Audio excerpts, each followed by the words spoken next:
High friends, welcome to our technical strategizing YouTube channel. তো বন্ধুরা, তোমরা আমাকে অনেকেই বলছিলে এবার যে 2025 জিডি পরীক্ষা হলো, তো এখানে যে হিন্দি প্রশ্নগুলো এসেছিলো সেগুলো তোমাদের সলভ করে দিতে। তো আজকের থেকে আমি তোমাদের এই যে 2025-এর যে হিন্দি প্রশ্নগুলো ছিল প্রত্যেক শিফটের, সেগুলো তোমাদের এক এক করে করিয়ে দেবো। তো আজকে প্রথম ভিডিও, আর আজকের ভিডিওতে তোমাদের রয়েছে 4 ফেব্রুয়ারি 2025 ফার্স্ট শিফটের যে হিন্দি প্রশ্নগুলো ছিল 20টি প্রশ্ন, সেই প্রশ্নগুলো। তো আমি তোমাদের গ্রামাটিক্যাল ব্যাখ্যার সাথে মানে অপশনগুলো তোমাদের ব্যাখ্যা করে বুঝিয়ে দেব। তো প্রথম যে প্রশ্নটি ছিল যে এ বস্তু গ্রাহ্য হয়, তো মনে করো একটি এরকম লাইন দিয়ে দেবে আর সেই লাইনের উপর তোমাদের মনে করো প্রশ্ন করা হবে। তো এই যে প্রশ্নটি ছিল আর এখানে যে গ্রাহ্য শব্দটি রয়েছে, তো এর বিলোম শব্দ তোমাদের এই 4টি অপশন থেকে খুঁজতে হবে। তো বিলোম শব্দ মানে হচ্ছে তোমাদের বিপরীত শব্দ, যেটা বাংলাতে। তো এখন যদি অপশনগুলি দেখো, তো প্রথমে তোমাদের মানে বুঝতে হবে, যেটার মনে করো তোমাদের বের করতে বলবে। কারণ যদি মানেই না জানো তাহলে বিপরীত কীভাবে খুঁজবে। তো এই যে গ্রাহ্য, তো গ্রাহ্য মানে কি গ্রহণ করণে যোগ্য বা গ্রহণযোগ্য। তো এর বিপরীত কী হবে, ত্যাগনে যোগ্য বা যা ত্যাগ করার মতো।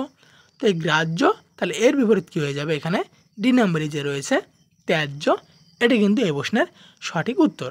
আর বাকি যে অপশনগুলি রয়েছে, যেমন আর্য, আর্যের বিপরীত কি অনার্য, ভোজ্য, ভোজ্যের বিপরীত কি অভোজ্য, এবং অনাগ্রহ, অনাগ্রহের বিপরীত কি অনুগ্রহ।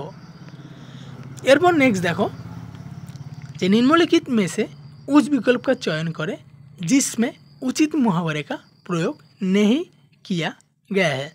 তো এখানে মনে করো 4টি অপশন দেওয়া রয়েছে এ থেকে ডি নাম্বার। এখানে 4টির মধ্যেই 3টিতে মানে বাক্যের সাথে মুহাবরের প্রয়োগ করা আছে, আর যেটাতে মুহাবরে নেই সেটা আমাদের এখানে খুঁজতে হবে। তো চলো এক এক করে দেখা যাক। তো এ নাম্বারে যেটি রয়েছে যে मैंने तो काम करने के लिए कमर कस ली है, अब सब कुछ करना है अपने परिवार के लिए। তো পরীক্ষাতে তো তোমাদের সম্পূর্ণ বাক্য পড়তে হবে না, কারণ তোমরা দেখেই বুঝে যাবে, কিন্তু আমি যেহেতু এখন তোমাদের বুঝিয়ে করাচ্ছি এই জন্য আমি সম্পূর্ণটা পড়ছি। তো এই যে এ নম্বর অপশন ছিল, তো এখানে কোথায় মুহাবরা রয়েছে বলো তো। মুহাবরা রয়েছে এই যে মনে করো কমর কসলি বা কমর কসনা, এটা কিন্তু একটি মুহাবরা। আর এটার মানে হচ্ছে কি যে তৈয়ার হোনা, মানে কোনো কিছুর জন্য তুমি নিজেকে তৈরি করছো। তো এখানে যেহেতু মুহাবরা রয়েছে, তো এই নাম্বার অপশন আমাদের হবে না, কারণ আমাদের সেই অপশনটি খুঁজে বের করতে বলেছে যে অপশনে মুহাবরের প্রয়োগ করা হয়নি। এরপর বি নাম্বার तुमने मेरा इतना नुकसान किया है आप मैंने भी तुम्हारे काफरे ना उतरवा लिए तो मेरा नाम নেই। তো এরকম কথা তোমরা ডায়লগ ফিল্মে শুনেছিলে। তো কাপড়ে না উতরবা লিয়ে এর মানে কি মনে করো কাউকে অপমান করা।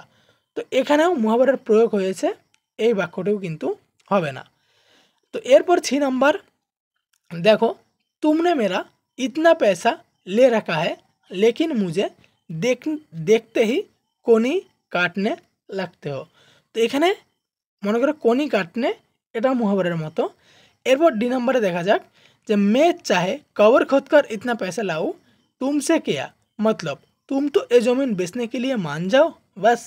তো ডি নাম্বারে কোথা রয়েছে এই যে কবর খতকার, এটাও কিন্তু মুহাবরে, যার মানে হচ্ছে কি যে আপনা লিয়ে সমস্যায় পেদা করে না, মানে নিজের জন্যই মনে করো নিজের সমস্যা তৈরি করা। তো এবার তোমাদের তো মনে হচ্ছে যে 4টে অপশনেই তো মুহাবরে রয়েছে, তাহলে সঠিক কোনটি হবে? সঠিক হবে সি নাম্বার।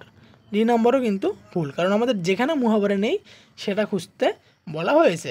কিন্তু এখন অনেকে বলতে পারো এটা তো একটা মুহাবরে কোনি কাটনে, তো কোনি কাটনে এটা মুহাবরে নয়, এরকম তোমাদের মনে হতে পারে, কিন্তু কোনি চাটনে এরকম কিন্তু একটি মুহাবরে হয়তো আছে, কিন্তু কোনি কাটনে এটা হয়তো নেই। আর যেহেতু এ, বি এবং ডি এই 3টিতে মুহাবরে রয়েছে, তো এর জন্য সি হয়ে যাবে, এবং যে এর অ্যান্সার শিট ছিল সেখানেও সি নাম্বার এটাই কিন্তু সঠিক উত্তর দেওয়া ছিল।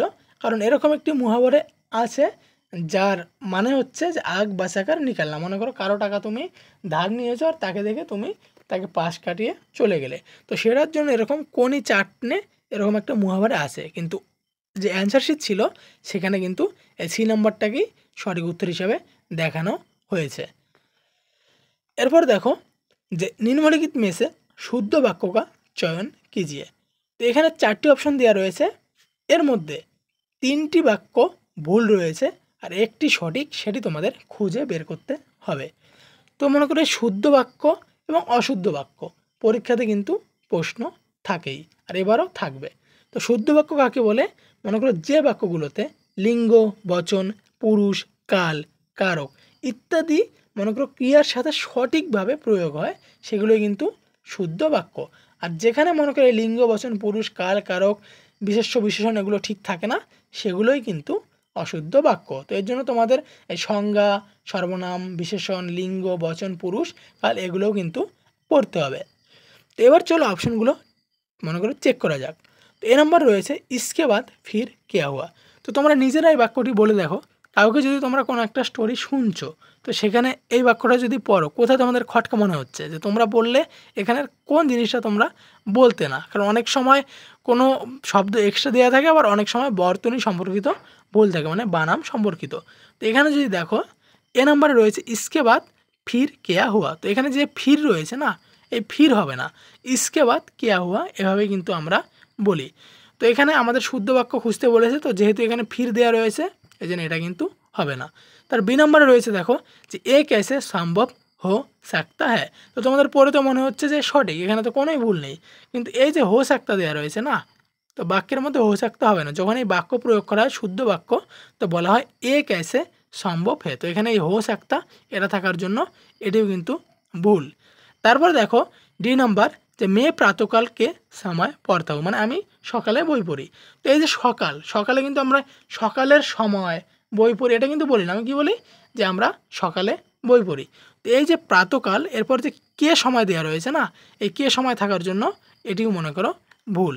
তো যেহেতু এ, বি এবং ডি ভুল হয়ে গেল, তাহলে আমাদের কাছে সঠিক কোনটা বাকি থাকলো? সি নাম্বার যে মেরে পাস কেবল এক ঘড়ি হে, আমার কাছে শুধুমাত্র একটি ঘড়ি আছে। তো এখানে এই সি নাম্বার সঠিক উত্তর এবং শুদ্ধ বাক্য। এরপর দেখো 4 নম্বর প্রশ্ন যে নিম্নলিখিত में से বিশেষণযুক্ত পদ নেই है। মানে নিম্নলিখিত মানে এই যে 4টি অপশন দেওয়া রয়েছে, এর মধ্যে কোন পদের সাথে বিশেষণ যুক্ত নেই? তো এখন যদি তোমাদের বিশেষণ আর বিশেষ্য না পড়া থাকে, তো নিশ্চয়ই তোমরা এই প্রশ্নটা উত্তর করতে পারবে না, তুক্কা মারবে আর ভুল হয়ে যাবে। তো বিশেষণ কাকে বলে তোমরা লিখে নাও। যে শব্দগুলো মানে যে শব্দগুলোর দ্বারা আমরা কারো গুণ, দোষ, ভাব, সংখ্যা, পরিণাম ইত্যাদি বুঝতে পারি, তাকেই কিন্তু বিশেষণ বলে। বা মনে করো যার দ্বারা গুণ, দোষ, ভাব ইত্যাদি বোধ করায় তাকে বিশেষণ বলা হয়। যেরকম কালা, লম্বা, খাটো, দয়ালু, সুন্দর, ভীতু, সুন্দরী। তারপর নাম্বার যেরকম 1, 2, 3, তারপর মিষ্টি, তেতো, তো এগুলি যদি প্রয়োগ করা হয়, তো এগুলোর দ্বারা কিন্তু তোমরা বুঝে যাবে বাক্যটা কি। এখানে যেরকম বলা রয়েছে মোটা ল্যারকা, তো এই মোটা এটা কিন্তু বিশেষণ, এর দ্বারা এই যে মোটা ছেলে এটাকে কিন্তু বোঝানো হচ্ছে। কারণ উদাহরণ যদি দাও যে রোহিত পরিশ্রমী ছেলে, তো সেখানে মনে করো এই যে পরিশ্রমী এর দ্বারা রোহিতকে বোঝানো হচ্ছে, তো এই পরিশ্রমী হচ্ছে তোমার কি বলে এটাকে বিশেষণ।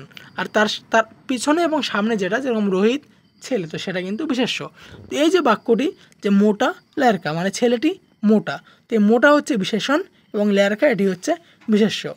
ডি নম্বরে দেখো রয়েছে উঁচা মাকান, মানে মাকানটি উঁচা, তো উঁচার দ্বারা কিন্তু মাকানটি কীরকম সেটা বোঝানো হয়েছে। তো উঁচা হচ্ছে বিশেষণ এবং মাকান হচ্ছে বিশেষ্য। এরপর দেখো লাল কাপড়া, তো এই লাল এটি হচ্ছে বিশেষণ আর কাপড়া এটি বিশেষ্য, কারণ কাপড়াটা কীরকম এটা কিন্তু আমরা বুঝতে পারতেছি এই লালের জন্য। তো বি, সি এবং ডি এই তিনটিতেই কিন্তু বিশেষণ রয়েছে। আর আমাদের প্রশ্নে বলা হয়েছে যে যেখানে বিশেষণ নেই সেটাই কিন্তু আমাদের খুঁজতে হবে। তো এই তিনটি যদি বাদ যায়, তো আমাদের এ নাম্বার থাকছে উত্তর এবং চরাব, এই দুটোই কিন্তু বিশেষ্য, এখানে কিন্তু বিশেষণ নেই। আর বন্ধুরা পরীক্ষাতে কিন্তু হিন্দি গ্রামার থেকেই বেশি নাম্বার আসে, কিন্তু স্টুডেন্টরা কিন্তু হিন্দি গ্রামার ভয় পায়, কারণ অনেকেই মনে করো প্রথম থেকে বাংলা, ইংলিশ এগুলো পড়ে, আর জিডিতে হঠাৎ করে যখন হিন্দি চলে আসে সেটা কিন্তু অনেকেই করতে পারে না। তো মনে করো এরকম যারা স্টুডেন্ট আছে যাদের মনে করো হিন্দি ঠিকমতো বুঝতে পারো না বা এখনও ঠিকমতো তোমাদের প্রস্তুতি হচ্ছে না, তো তোমাদের জন্য আমি একটি হিন্দি গ্রামারের পেইড ব্যাচ শুরু করছি 10 আগস্ট থেকে, যেখানে শুধু 50 জন স্টুডেন্টই থাকবে, কারণ বেশি স্টুডেন্ট থাকলে ক্লাস করা তো অসুবিধা হয়। তো এই ক্লাসে মনে করো আমি খুবই কম টাকা নেব, শুধুমাত্র 100 টাকা। 100 টাকাতে তোমাদের হিন্দি গ্রামারের টোটাল সিলেবাস আমি কমপ্লিট করিয়ে দেবো ভিডিও ক্লাসের মাধ্যমে। আর তার সাথে সাথে মানে সিলেবাস অনুযায়ী টোটাল যে নোট সেগুলোর পিডিএফ তোমাদের দিয়ে দেবো। মানে তোমরা যদি হিন্দি গ্রামারের মানে বই নাও কেনো, তো আমি যে নোটস দেবো সেগুলোর থেকেই তোমরা কিন্তু কমন পেয়ে যাবে এবং তোমাদের সিলেবাস কমপ্লিট হয়ে যাবে। আর তাছাড়া তোমাদের সিলেবাস আমি 1 মাসে কমপ্লিট করাবো। এরপর তোমাদের প্রতি সপ্তাহে আমি 2টো করে ফুল টেস্ট নেব হিন্দি গ্রামারের। আর 1 মাসে তোমাদের সম্পূর্ণ হিন্দি গ্রামার কিন্তু শেষ করে দেওয়া হবে। তারপর যতদিনই পরীক্ষা হোক না কেন তার জন্য কোনো রকম এক্সট্রা টাকা নেওয়া হবে না। আর ক্লাস শেষে তোমাদের 20টি প্র্যাকটিস সেট দেবো এবং সাথে সাথে 100টি গদ্যাংশের প্রশ্নের একটি পিডিএফ আছে সেটাও দিয়ে দেবো। এবং এর সাথে সাথে লাস্ট যে 3 বছর যে জিকেগুলো এসেছিলো জিডিতে সে সমস্ত জিকেও আমি তোমাদের দিয়ে দেবো। তাই এর জন্য শুধুমাত্র তোমাদের কাছে কিন্তু আমি 100 টাকা নেব। তো তোমরা যারা যারা এই পেইড ব্যাচে মানে অ্যাডমিশন নিতে চাও তোমরা আমার এই হোয়াটসঅ্যাপ নাম্বারে মেসেজ করো, আমি তোমাদের পেইড গ্রুপে জয়েন করিয়ে দেব। এরপর দেখো 5 নম্বর প্রশ্ন, 6 महीना का समय। তো এখানে দেখো বলা রয়েছে যে উপরোক্ত বাক্যাংশ কে লিয়ে এক শব্দ হোগা। তো এটি মনে করো এক কথায় প্রকাশ থেকে এই প্রশ্নটি ছিল এবং 6 महीने का समय। তো এর জন্য যে সঠিক উত্তর সেটি কিন্তু হয়ে যাবে সি নাম্বারে যে রয়েছে 6 माही। এটা কিন্তু মানে 6 মাসের সময় এটাকে একসাথে বলা হয় 6 माही, এটি সঠিক উত্তর। তারপর যে নিম্ন বাক্য মে কিস পদ পর ত্রুটি है पहचानिए, মানে এই যে বাক্যটি দেওয়া রয়েছে যে মেলে মে বিদ্যার্থীও কি কই টলিয়া থি। তো এখানে কোথায় ভুল রয়েছে এটা কিন্তু আমাদের খুঁজতে হবে। তো পরীক্ষাতে এরকম দেওয়া থাকবে প্রশ্ন যেখানে তোমাদের বর্তনী সম্পর্কিত ভুল রয়েছে। তো এই যে মনে করো সম্পূর্ণ বাক্যটি এখানে কোন বানামটি ভুল আছে এটাই তোমাদের এই প্রশ্নে খুঁজতে হবে। তো অপশনগুলি তোমরা এখানে যদি দেখো তো এখানে বিদ্যার্থীও কি কোনো ভুল নেই, মেলে মে কোনো ভুল নেই, কই এখানেও কোনো ভুল নেই। তো বি নম্বরে যে টলিয়া রয়েছে এখানে কিন্তু ভুল রয়েছে, কারণ লয় দীর্ঘি এটা কিন্তু হবে না, হবে হচ্ছে লয় রস্যি, মানে বর্তনী প্রয়োগ সম্পর্কিত এই প্রশ্নে ভুল ছিল। তো এই প্রশ্নটা এবং এই প্রশ্নটা এই দুটো কিন্তু এই শিফটের সঠিক প্রশ্ন ছিল। এই 7 নম্বর এই শিফটের সঠিক প্রশ্ন ছিল যেখানে বিষ্ণুর পর্যায়বাসী শব্দ তোমাদের খুঁজতে বলেছে। তো বিষ্ণুর পর্যায়বাসী অনেকগুলো রয়েছে, যেরকম হরি, নারায়ণ, মাধব, কেশব, অচ্যুত, চক্রপাণি, বিশ্বম্ভর, মুকুন্দ, ঋষিকেশ, দামোদর, গোবিন্দ, লক্ষ্মীপতি এবং জনার্দন। এ নম্বরে যেটি রয়েছে এটিও কিন্তু বিষ্ণুর পর্যায়বাসী। তো এই প্রশ্নের সঠিক উত্তর হয়ে যাবে এ নাম্বার। আর তাছাড়া যে দেওয়া রয়েছে এখানে বি নম্বরে যেরকম নাগেন্দ্র এবং নাগেশ এই দুটোই কিন্তু বাসুকির পর্যায়বাসী। আর এছাড়া বাসুকির আরেকটা পর্যায়বাসী আছে সেটি হচ্ছে কি নাগরাজ, মানে নাগরাজ, বাসুকি, নাগেশ এবং নাগেন্দ্র এগুলো সব একই পর্যায়বাসী, মানে বাসুকির পর্যায়বাসী। আর এখানে যে রয়েছে রাকেশ, তো রাকেশ এটি কার পর্যায়বাসী? চন্দ্র। তো চন্দ্র এর কিছু পর্যায়বাসী আরও রয়েছে যেরকম চাঁদ, চন্দ্রমা, শশী, হিমাংশু, সুধাংশু, সুধাকর। তো এগুলো সব হচ্ছে রাকেশের পর্যায়বাসী। তো এই প্রশ্নটির সঠিক উত্তর এ নাম্বার জনার্দন। এরপর দেখো 8 নম্বর প্রশ্ন যে নিম্নলিখিত বাক্যাংশ হেতু সার্থক শব্দ কি পহচান করে। তো এখানে বাক্যটা দেওয়া রয়েছে যে জিসকি উপমা নেহি দি যা সাকে। তো সার্থক শব্দ এটি কিন্তু তোমাদের এখান থেকে খুঁজে বের করতে হবে, মানে বলতে পারো এক কথায় প্রকাশ। তো এখানে জিসকি উপমা নেহি দি যা সাকে, এর জন্য সঠিক উত্তর কোনটি হয়ে যাবে? অপশনগুলো চেক করা যাক। প্রথমে দেওয়া রয়েছে কি উপমা। তো উপমা মানে কি দুটো জিনিসের মধ্যে যে তুলনা করা হয় তাকে বলা হয় উপমা। তো এটার সাথে এই যে বাক্যটি এটার কোনো মিল হচ্ছে না। এরপর অনাদি, তো অনাদি কি যার শুরু বা শেষ কিছু নেই সেটা হচ্ছে অনাদি, তো এটাও হবে না। 6 নাম্বার হচ্ছে কি অনন্য, মানে অন্যের সাথে যার কোনো রকম সম্পর্ক রাখে না সে হচ্ছে অনন্য, তো এটাও হবে না। এরপর হচ্ছে অনুপম। অনুপম মানে কি, মানে যার উপমা দেয়া যায় না, মানে জিসকি উপমা নেহি দি যা সাকে। তো এই প্রশ্নের সঠিক উত্তর হয়ে যাবে ডি নাম্বার। এরপর দেখো 9 নাম্বার যে রিক স্থানও কি পূর্তি সার্থক নিরর্থক শব্দ যুগ্ম সে করে। তো এবার মনে করো এই প্রশ্নটা কঠিন প্রশ্ন ছিল এবং আনকমন ছিল, কারণ সিলেবাসে সার্থক নিরর্থক অনেকেই পড়েনি। তো সার্থক নিরর্থক যদি তোমাদের জানা না থাকে তো কীভাবে এটি খুঁজতে? তো সার্থক শব্দ কাকে বলে? মনে করো যে শব্দগুলো অর্থযুক্ত থাকে সেগুলো সার্থক শব্দ, মানে যে শব্দগুলো এরকম দেখো উপর নিচে, চলতে ফিরতে, এরকম অনেক এরকম বাক্য প্রয়োগ করা হয়, যেটা দেখবে একটার অর্থ থাকে আর একটা শুধু সেই বাক্যটাকে মেলানোর জন্য বা ভালো শোনানোর জন্য ব্যবহার করা হয়। তো এই যে আরেকটি বাক্য মানে শব্দ সেখানে থাকে, সেটি হচ্ছে নিরর্থক, এবং যেটি অর্থযুক্ত থাকে সেটি কিন্তু হয় সার্থক। তো এখানে যে অপশনগুলো রয়েছে তার মধ্যে চলতে ফিরতে, তো এটার চলতে এটার অর্থ আছে, ফিরতে এটার অর্থ আছে, সুগম এটার অর্থ আছে, উপর এটারও অর্থ আছে, নিচে এটারও অর্থ আছে। কিন্তু এখানে দেখো টেরে, তো টেরের অর্থ আছে কিন্তু মেরের কোনো রকম কিন্তু অর্থ নেই। তো এটি কিন্তু সঠিক উত্তর, টেরে মেরে, যেখানে কি সার্থক এবং নিরর্থক দুটোই শব্দযুগ্ম দেয়া রয়েছে। এরপর দেখো ইনমে সে কিস বাক্য মে ত্রুটি নেই है। তো এরকম প্রশ্ন আগেও ছিল, এবারও আরেকটা এসেছে। মানে এই যে বর্তনী সম্পর্কিত এবং মনে করে এই যে ভুল খুঁজে বের করা, এখান থেকে কিন্তু জিডিতে 2 থেকে 3টি প্রশ্ন থাকেই। কারণ যখনই তোমাদের মনে করো শিফটকে কঠিন বানানোর দরকার হবে, তখনই এরকম মানে ভুল খুঁজতে বলবে। আর ভুল খুঁজতে এখানেই স্টুডেন্টরা কিন্তু বেশিরভাগ ভুল করে। তো প্রশ্ন কি, 10 নম্বরে যে অপশনগুলো তোমার এখানে দেওয়া রয়েছে, যে মোহন কা ব্যবহার আচ্ছি নেহি হ্যাঁ, তো এটা ভুল। কি ভুল রয়েছে এখানে, তোমাদের পুংলিঙ্গ এবং স্ত্রীলিঙ্গ এটা কিন্তু তোমাদের শিখতে হবে। কারণ মোহন এটি হচ্ছে পুরুষ মানুষের নাম, তো তার সাথে যুক্ত সমস্ত শব্দ কিন্তু পুরুষ সম্পর্কিত হবে, মানে পুংলিঙ্গ সম্পর্কিত। কিন্তু এখানে কিন্তু দেখো আচ্ছি, এটি কিন্তু স্ত্রীলিঙ্গের শব্দ। তো এখানে যদি আচ্ছা থাকতো তাহলে কিন্তু এটি সঠিক হতো। তো এখানে আচ্ছি থাকার জন্য এটি কিন্তু ভুল, আর আমাদের যেটি ভুল নয় সেটাই কিন্তু খুঁজে বের করতে বলেছে। এরপর দেখো তোমারা গাঁও কিসকা হ্যাঁ, তুমি যদি কাউকে জিজ্ঞাসা করো বা তোমাকে যদি কেউ জিজ্ঞাসা করে যে তোমার গ্রামটি কার, তো তুমি কি কাউকে তাকে কোনো উত্তর দিতে পারবে? মানে তার বাক্যটি ভুল। তো এখানে এই যে প্রশ্নটা সে করেছে না, কিসকা, এটা থাকার জন্য এই বাক্যটি ভুল। কারণ এখানে যদি বলতো তোমাকে ক্যাসা, মানে তোমাদের গ্রাম কীরকম, বা তোমারা গাঁও ক্যাসা হয়, তাহলে কিন্তু এই বাক্যটি একটি সঠিক বাক্য হতো। কিন্তু যেহেতু এই কিসকা রয়েছে না, তখন এই বাক্যটি ভুল। আর কি সম্পর্কিত ভুল এখানে, এখানে সর্বনাম সম্পর্কিত ভুল রয়েছে। এবং 3 নম্বরে দেখো আপকি বাতে বহুত মিঠা হ্যাঁ, মনে করো তুমি কোনো একজন সুন্দরী মেয়ের প্রশংসা করছো, তো তাকে যদি বলো যে আপকি বাতে বহুত মিঠা হ্যাঁ, তো এটা কি সঠিক হলো?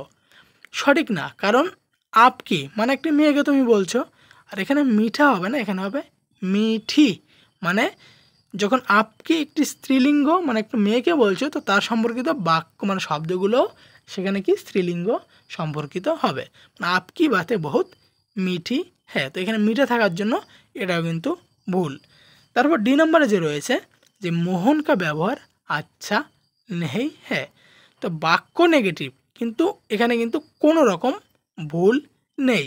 আর যেখানে ভুল নেই সেটা আমাদের খুঁজতে বলেছে, তাই এই প্রশ্নের সঠিক উত্তর কিন্তু ডি নাম্বার এখানে সঠিক হয়ে যাবে।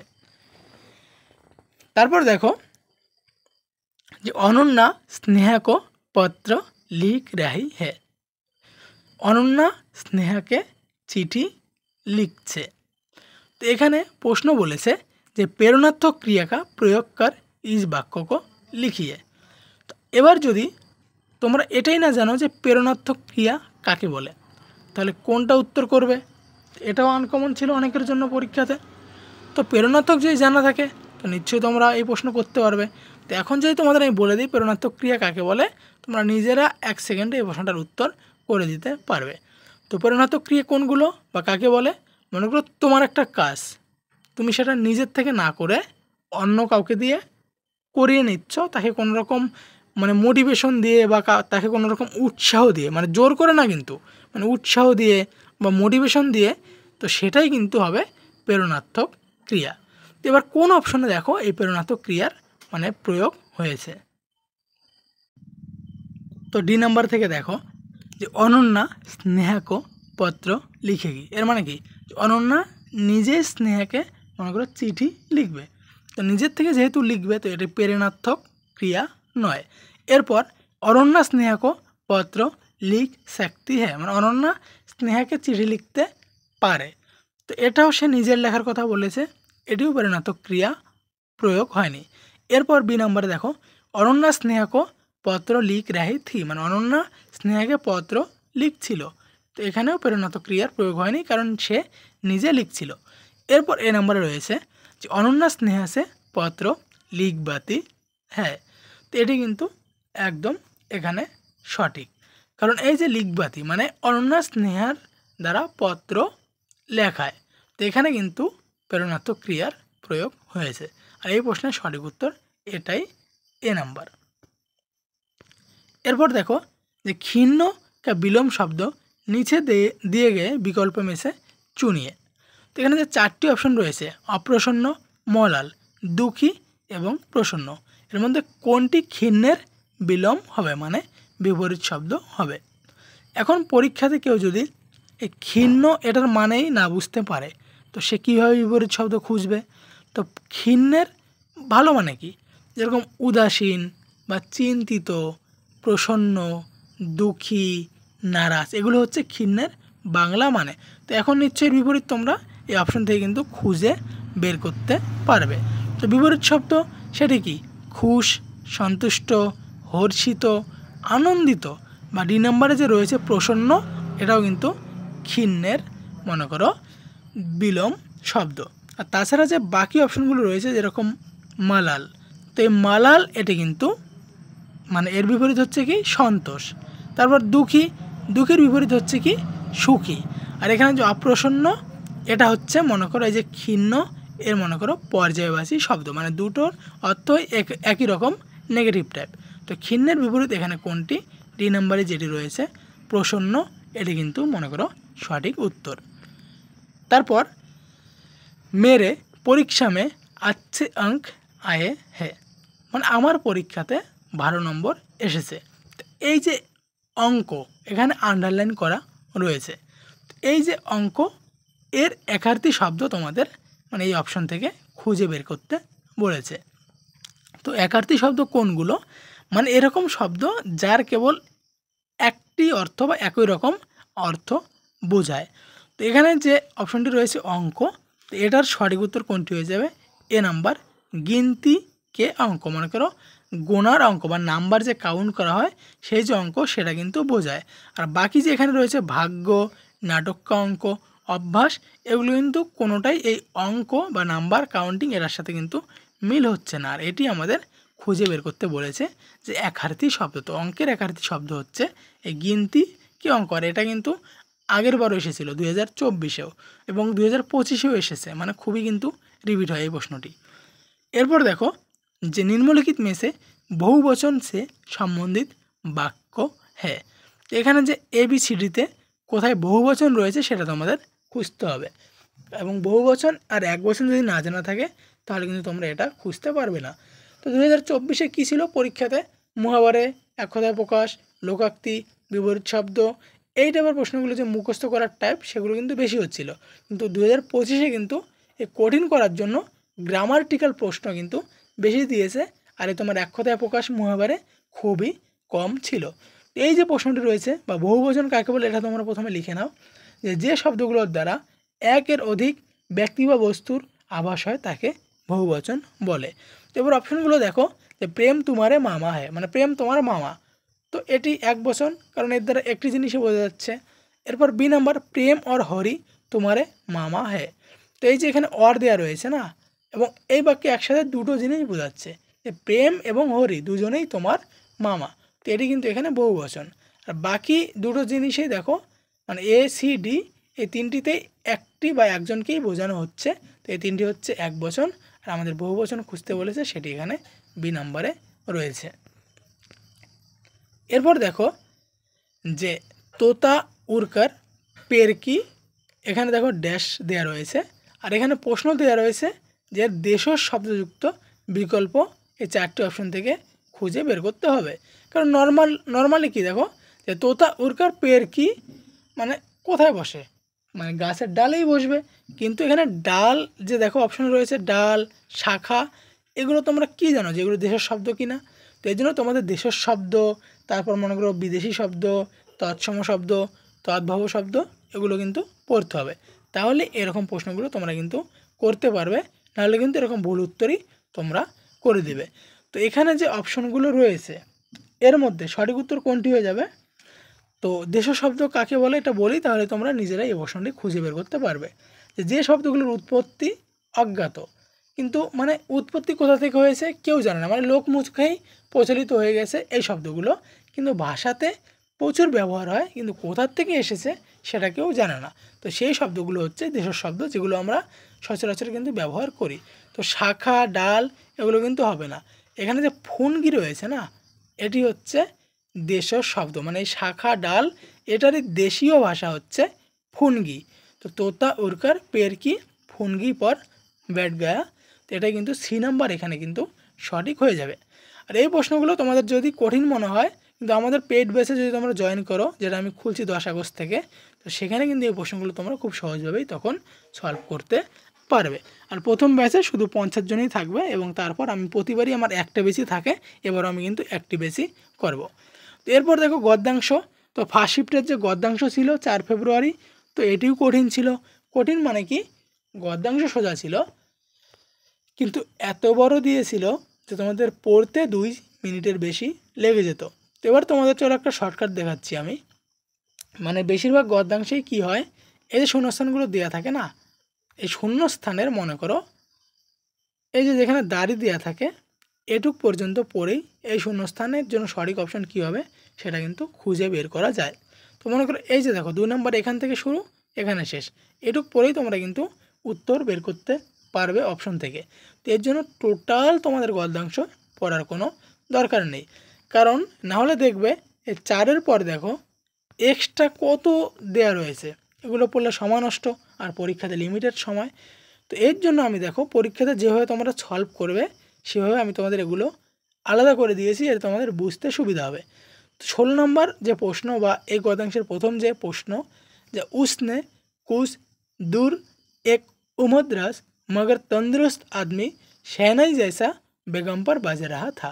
মানে কোনো লোক সম্পর্কে এখানে বলা রয়েছে, মানে কোনো একজন লোক সে শহনাই এর মতোই কিছু একটা বাজাচ্ছিল, যেটা কি বেগম পার মানে বাজাচ্ছিল। তো এর জন্য তোমাদের এবার খুঁজে বের করতে হবে। তো শহনাই এটি কি একটা বাদ্যযন্ত্র না, বেগম পার এটি একটি বাদ্যযন্ত্র না, তো এটি কিন্তু আমাদের অপশন থেকে খুঁজে বের করতে হবে, যেটি রয়েছে বি নাম্বারে। আর বাকি দেখো যদি তোমরা নিজেরাও এই লাইনগুলো বসিয়ে চেক করো, মানে বাকি অপশন এ সি ডি একটাও কিন্তু মিলবে না, যে শহনাই জেসা সমান মিলছে না, শহনাই জেসা বাদ্য এটাও ভুল, শহনাই জেসা তেরাকা এটা তো মিলবেই না। তো এই বাদ্য এখানে কিন্তু একদম সঠিক। এরপর 17 নম্বরে যেটি ছিল যে উসনে কালা লাওয়াদা গাউন প্যান রাখা, তো বাক্যটি পড়লে তোমাদের মুখে কিন্তু এই সি নাম্বারে অপশন এই থা চলে আসবে, কারণ যেহেতু এখানে একটি লোক সম্পর্কে বলা হচ্ছে, তো এটা পুংলিঙ্গ রিলেটেড, তো অপশনও পুংলিঙ্গ রিলেটেড থাকবে, এই স্ত্রীলিঙ্গ রিলেটেড থি এটা কিন্তু এখানে হবে না। আর এখানে হে এটাও হবে না, কারণ যদি এখানে বলা থাকতো যে উসনে কালা লাওয়াদা গাউন প্যান রাখা হে, এটা যদি বলো তাহলে এটার মানে কি, যে সে এখনও পড়ে আছে, মানে বর্তমান বোঝায়, কিন্তু সে তখন বাজাচ্ছিল তখন পড়েছিল এটা বোঝাচ্ছে। তো এর জন্য কিন্তু এখানে ছি থা এটি কিন্তু এখানে হয়ে যাবে। এরপর দেখো ভো খাড়া হকার বাদ্য, এটা পড়লেও কিন্তু তোমাদের মুখে চলে আসবে এই বাজা। এটা বললাম না যে তোমাদের গদ্যাংশের প্রশ্নগুলো সোজা ছিল, কিন্তু গদ্যাংশটি বড় দেয়া ছিল। তো ভো খাড়া হকার বাদ্য বাজা রাহা থা, কারণ এই গদ্যাংশে বেশিরভাগ স্টুডেন্ট 5টার মধ্যে 4টি গদ্যাংশ সঠিক করেছিল, এবং গদ্যাংশ সঠিক মানে 4টি সঠিক মানে তোমাদের 8 নম্বর। তো এই প্রশ্নের জন্য সঠিক হয়ে যাবে বাজা। তারপরে দেখো গদ্যাংশ থেকেই 19 নম্বর একটু আলাদা দিয়েছে, মানে প্রশ্ন গদ্যাংশ থেকেই দেখো এই লাইনটি গদ্যাংশের, যে লোক উসকে সামনে সে আদব সে গুজার রাহে थे। তো এখানে কিন্তু দেখো কোনো শূন্যস্থান দেয়নি। প্রশ্নে কি বলা রয়েছে যে আদব শব্দ কা বিলোম মানে বিপরীত, সেটা কিন্তু তোমাদের কি হবে এটা খুঁজে বের করতে বলেছে। তো এই আদব, আদব মানে কি, আদর, সম্মান বা বিনম্রতা ইত্যাদি বোঝায়। তো আদর এর বিপরীত কী হবে, সম্মান বা আদব কী হবে, বেয়াদব, যেটা রয়েছে সি নাম্বারে।